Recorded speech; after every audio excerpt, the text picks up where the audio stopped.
E a manchete é: CBF convida presidente da FIFA para assistir de perto a vergonha do VAR brasileiro. Roda a vinheta.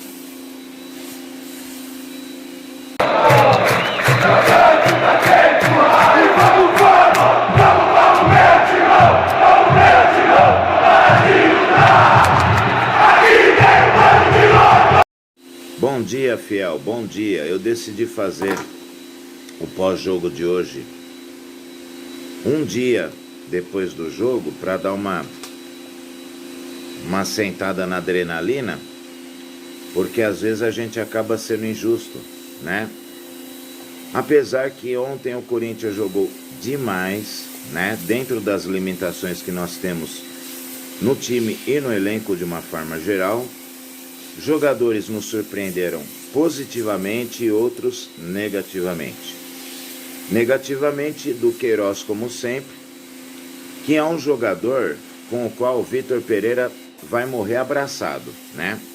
Porque já faz muito tempo que Duqueiroz não joga porcaria nenhuma e é mantido no time, né? Por outro lado, uma boa surpresa foi o Ramiro, que em 15 minutos que esteve em campo no lugar do mesmo Duqueiroz, fez muito mais do que ele, né? Coisas do futebol. Aí por que a manchete foi que a CBF passou vergonha? Porque não dar aquele pênalti foi uma vergonha. Mais uma vez, beneficiaram o Flamengo no VAR. Mais uma vez. É por isso que muita gente, no futebol brasileiro como um todo, chama o Flamengo de VAR-mengo, porque tudo é a favor deles. Duvido, dou minha cara a tapa, se acontecer um lance semelhante a esse lá no Maracanã, na defesa do Corinthians, se não vai ser dado o pênalti. É por isso que eu falo que quando se escolhe um juiz para apitar um jogo, tem que ser um juiz neutro, não só de estado, mas de camisa. Porque a especulação que se teve antes do jogo é que esse juiz em especial, né, torce para um rival do Corinthians. Então, quer dizer, qual a isenção que se tem? Você pega um Santos e São Paulo e você coloca um juiz que torce para o Santos. E aí, qual a isenção que vai ter? Mesma coisa num jogo do Corinthians, né? Você colocar um juiz que torce para o Palmeiras, para o São Paulo, para o Santos, qual a isenção que você vai ter? Simples assim, né? Ponto positivo, Vitor Pereira não mexeu no intervalo do jogo. Ponto negativo, quando mexeu fez cagada. Tirou o Renato Augusto, pôs o Juliano.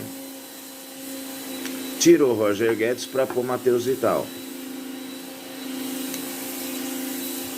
Na minha opinião, gente, era jogo para o Juliano começar jogando no lugar do Adson. Nem Adson nem Mosquito demonstraram até aqui serem jogadores decisivos. Muito pelo contrário, são jogadores que em jogos grandes como esse, somem. Então por que não colocar o Juliano, que é um jogador que, por ter experiência em seleção brasileira, em times estrangeiros, num jogo como esse pode ser muito mais útil, né? Mas é aquilo que eu falo. Vitor Pereira é engessado no 4-3-3. Foi difícil às vezes que ele mudou o esquema de jogo. Isso se chama burrice, teimosia, tá? Ontem o Corinthians foi Corinthians, certo? E outra, o João Gomes tinha tomado o cartão amarelo.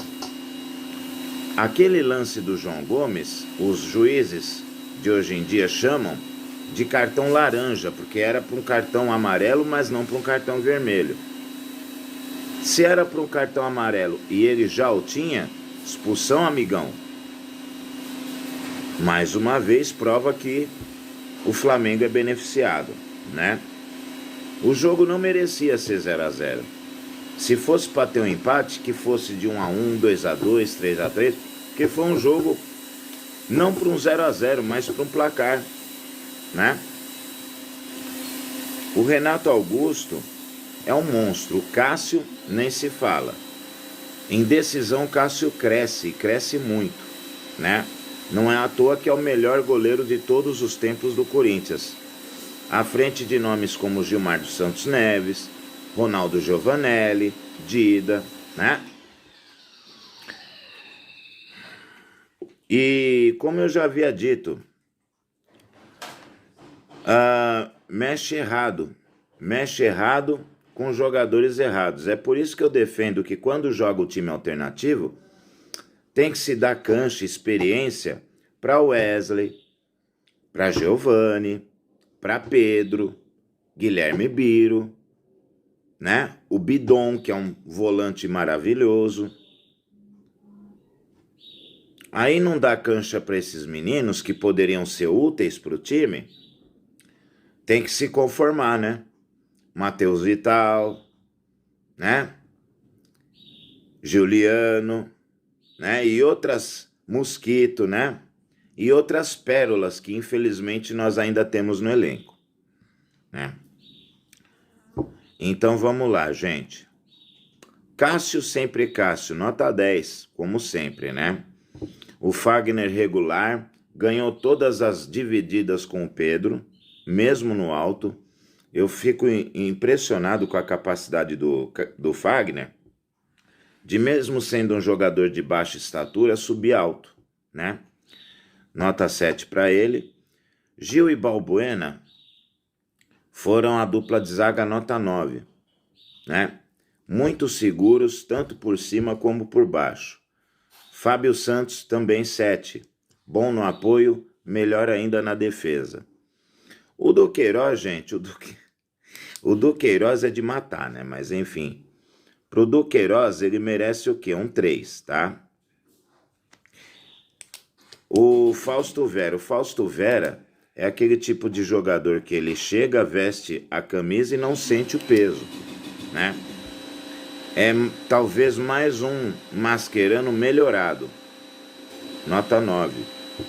Renato Augusto, gente. O Renato Augusto, enquanto esteve em campo, foi muito útil, tá? Nota 7,5.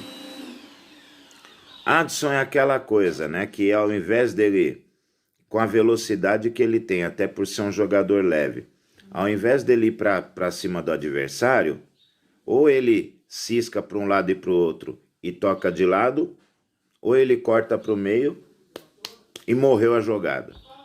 Nota 6. O Roger Guedes saiu bravo, com razão, né?